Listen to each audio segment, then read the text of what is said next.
They expected her to stay hidden.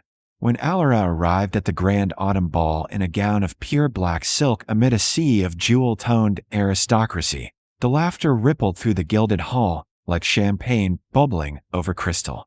What no one expected was the Duke of Greymont crossing the entire ballroom, ignoring every titled lady waiting for his attention, and bowing deeply before the servant girl they had just mocked.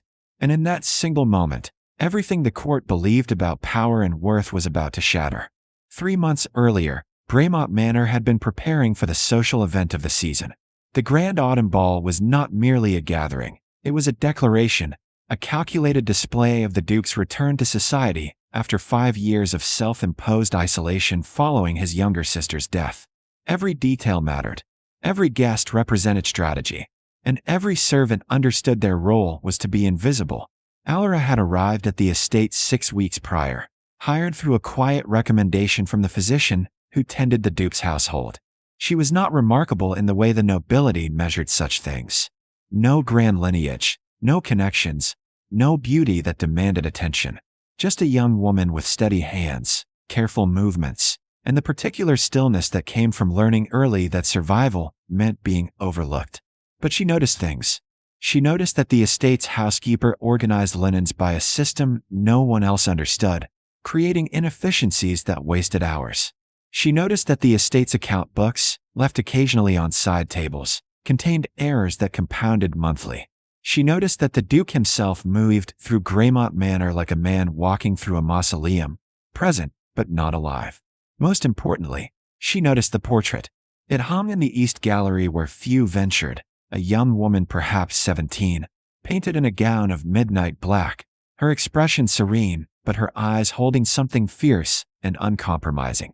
The plaque beneath reads simply, Lady Elise Greymont, 1808 to 1829. Alara found herself drawn there during her few moments of rest, studying the portrait with an intensity she could not explain. There was something about the way the girl held herself, the way the painter had captured not fragility but quiet defiance, that resonated with a part of Alara she usually kept buried. One afternoon, she was standing before the portrait when a voice spoke behind her. She wore black to my father's funeral when everyone expected white mourning. Alara turned sharply to find Duke Cassian Greymont watching her from the doorway. He was younger than his reputation suggested, perhaps 30, with the kind of composure that felt less like confidence and more like armor. Your Grace, she said immediately, dropping into a curtsy. Forgive me, I didn't mean to. She was 16, he continued, as if she hadn't spoken. Every woman at the funeral wore white as tradition demanded. Elise arrived in black silk and told the bishop that she refused to pretend grief was meant to look pure and delicate. Something in his voice made Alara look up despite herself. She sounds remarkable. She was. He paused, his gaze returning to the portrait. She died of fever 5 winters ago. The physician said there was nothing to be done. The silence that followed was not uncomfortable, but it carried weight. Finally, Alara spoke quietly. Black suited her. The Duke's eyes sharpened on her immediately. What did you say? In the painting, Alara clarified carefully. The black brings out the determination in her expression. It doesn't hide her. It frames her. For the first time since entering the room, something in the Duke's rigid posture softened almost imperceptibly. No one has ever said that before. Perhaps they weren't looking properly, Alara replied, then immediately caught herself. Forgive me, Your Grace. That was presumptuous. It was accurate, he corrected. Then, after a measured pause, what's your name? Alara, Your Grace. He studied her for a moment longer, as though recalculating something. You see her clearly. I see what she chose to show, Alara said simply. The Duke nodded once, a small gesture that somehow felt significant, before turning to leave. But at the doorway, he paused. The ball is in 6 weeks. The household will be chaotic. I understand, Your Grace. I suspect you do, he said quietly, and left. In the weeks that followed, Alara became aware of a subtle shift. The Duke did not seek her out directly, but he seemed to appear in rooms she occupied more frequently than coincidence allowed. A question about which flowers his sister preferred. A request for her opinion on music selections for the ball. Small moments that should have been delegated to senior staff, but instead found their way to her. Other servants noticed. Whispers began. carefully muted but present.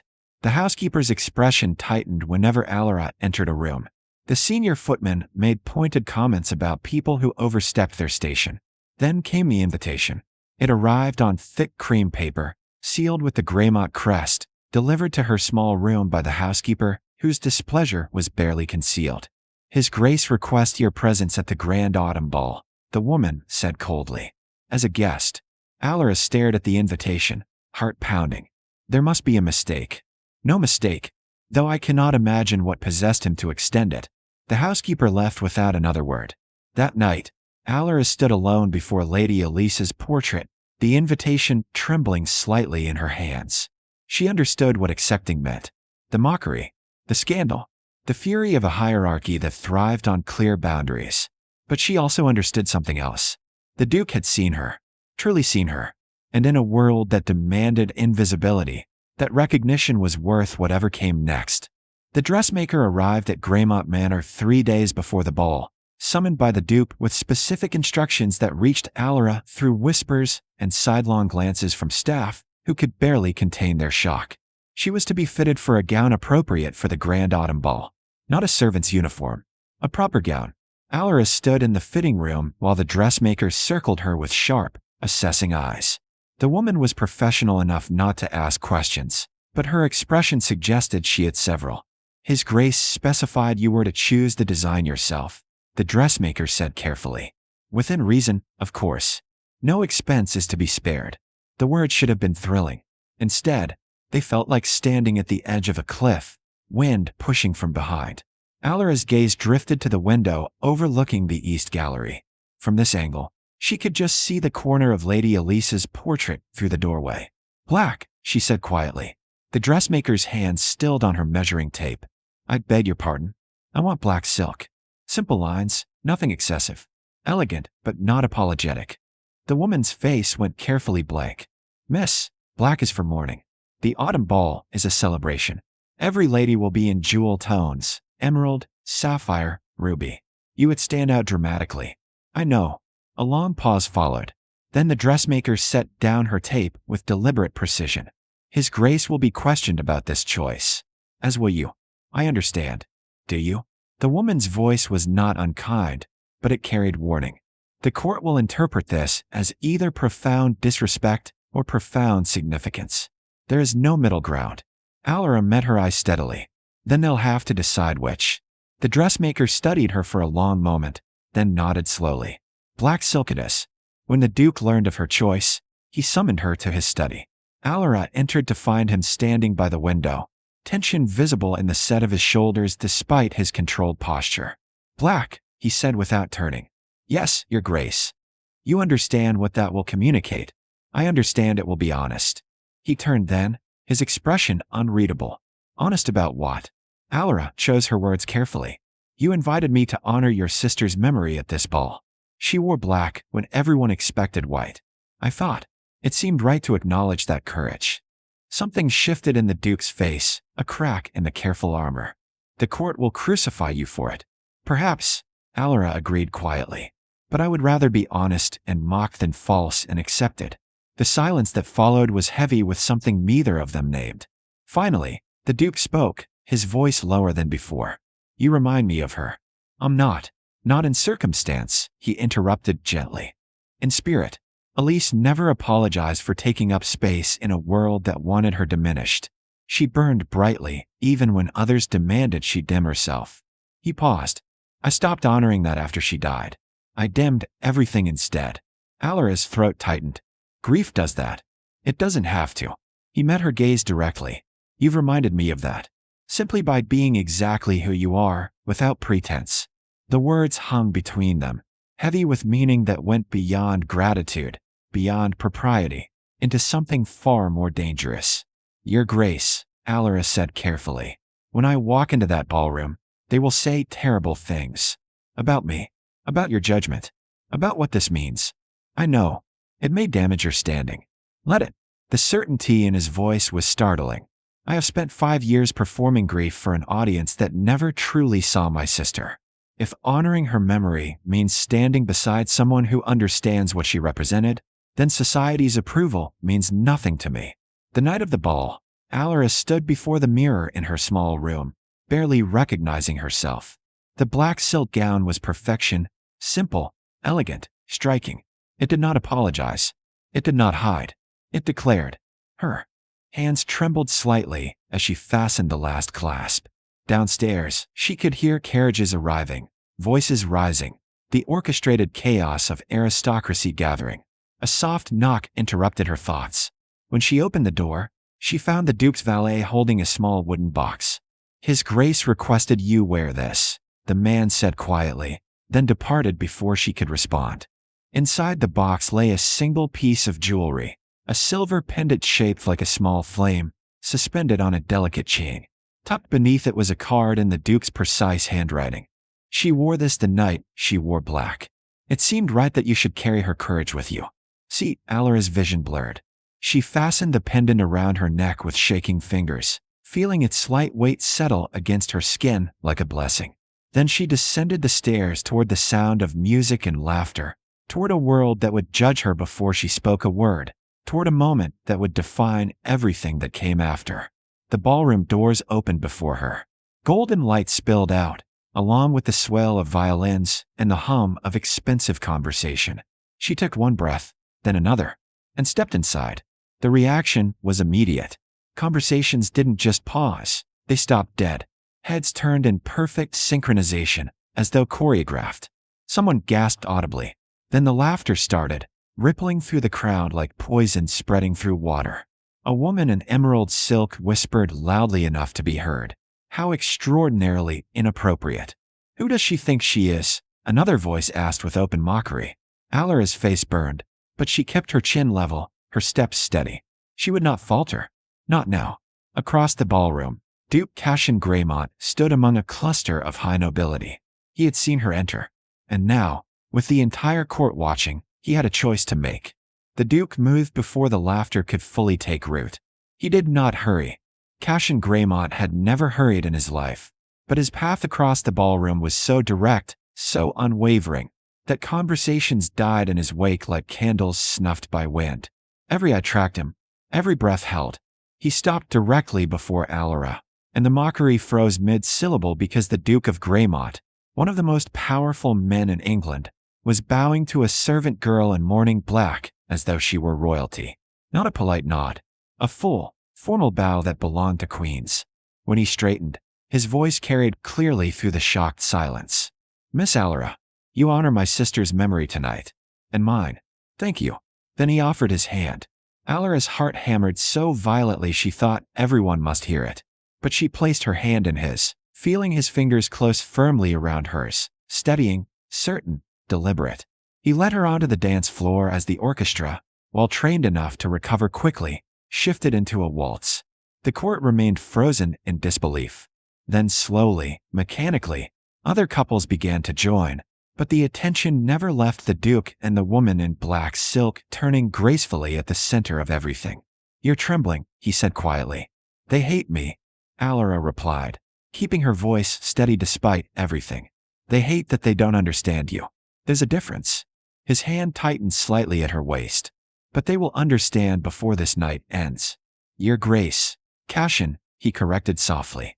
At least here, in this moment, call me Cashin. Her eyes widened, but she nodded. They'll say terrible things about this. About us. They already are. A ghost of a smile touched his lips. Let them. As the waltz continued, something shifted in the room. The initial shock began giving way to confusion, then reluctant curiosity. Because the Duke was not merely tolerating Alara's presence. He was clearly, unmistakably, honoring it. When the dance ended, he did not release her hand immediately.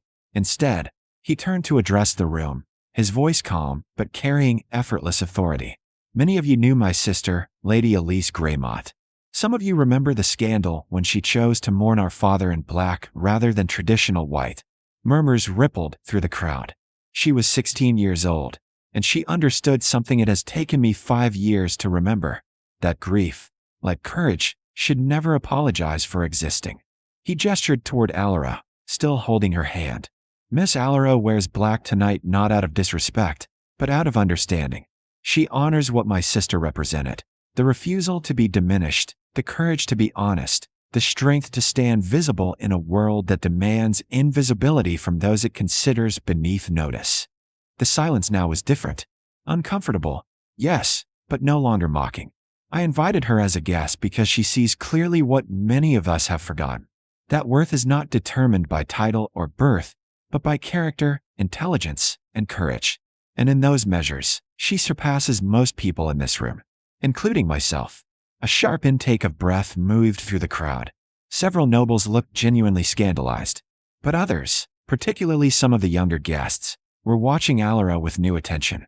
Reconsidering, an elderly duchess stepped forward, her expression unreadable.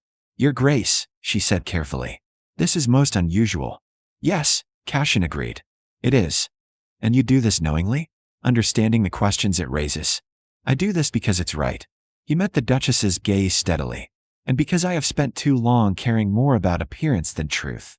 The Duchess studied him for a long moment, then turned her attention to Alara. "You chose black deliberately." "Yes, Your Grace," Alara replied quietly but clearly. "Why?" Alara glanced at the Duke, then back at the Duchess. "Because Lady Elise wore black when everyone expected her to disappear into their idea of proper grief. She refused. I thought that deserved remembering." "You never met her?" "No, but I've stood before her portrait many times. And I've seen what the Duke lost when she died. Sometimes honoring people means refusing to let their courage be forgotten." The Duchess's expression shifted, softening almost imperceptibly. Then she did something that sent a shockwave through the entire ballroom. She smiled. "Well said." She turned to the Duke. "Your sister would have liked her. It was not full acceptance. That would take time, perhaps years. But it was a crack in the wall, and others noticed." Slowly, carefully, the evening resumed. Conversations restarted, though many continued to steal glances at Alara. Some looks remained hostile, but others held something different now. Curiosity, respect, reconsideration. Later, when the ball wound down and guests began departing, Cassian found Alara standing alone in the East Gallery before his sister's portrait. "You survived," he said softly. "Barely." But she was smiling slightly. "You did more than survive. You changed something tonight." Alara shook her head. "You changed it." "I just stood there." "No." He moved beside her, both of them looking up at Lady Elise's painted face. "You stood visibly. That's different. That's what Elise always did. And it's what you gave back to me. The courage to be visible again instead of hidden behind grief." She turned to face him. "What happens now?" "Now," Cassian said quietly, "society adjusts. Some will never forgive tonight. Others will pretend it never happened. But a few, the ones who matter, will remember that worth has nothing to do with where someone starts, and everything to do with who they choose to be. And us." The question slipped out before she could stop it. Cassian reached out slowly, giving her time to step back if she wished. She didn't. His hand cupped her cheek gently, his thumb brushing against the pendant she wore, his sister's pendant, now hers. "Us," he repeated softly. "Society will call it impossible, inappropriate, a scandal that will follow us for years." "Yes. And I find I care about that less than I care about this. You see me clearly. Not my title, not my grief, not the version of myself I perform for others. Just me. That is worth more than every title in England." Alara's breath caught. "Cassian, I'm not asking for an answer tonight.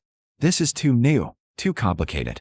You deserve time to understand what choosing me, would mean." His expression was serious, but his eyes held warmth she'd never seen before. "But I am asking you to stay. Not as a servant, not hidden, but as yourself, visible and valued, for as long as you'll have us." Tears pricked Alara's eyes. "Everyone will talk. They already are." He smiled then, genuinely. "Let them." She laughed through her tears, and the sound echoed softly through the gallery. 6 months later, when Duke Cassian Greymont announced his engagement to a young woman of no particular family or fortune, society reacted exactly as expected. Shock, scandal, endless speculation. But by then, those who knew them both had already witnessed the truth. They had seen the way the Duke came alive again in her presence. They had seen Alara transform Greymont Manor from a mausoleum into a home. They had seen two people who recognized in each other not what society demanded, but what each truly was. And on the day of their wedding, when Alara walked down the aisle of Greymont Chapel, She wore a gown of pure white, as tradition demanded, but around her neck, catching the light from stained glass windows, hung a silver pendant shaped like a flame. Lady Elise would have approved,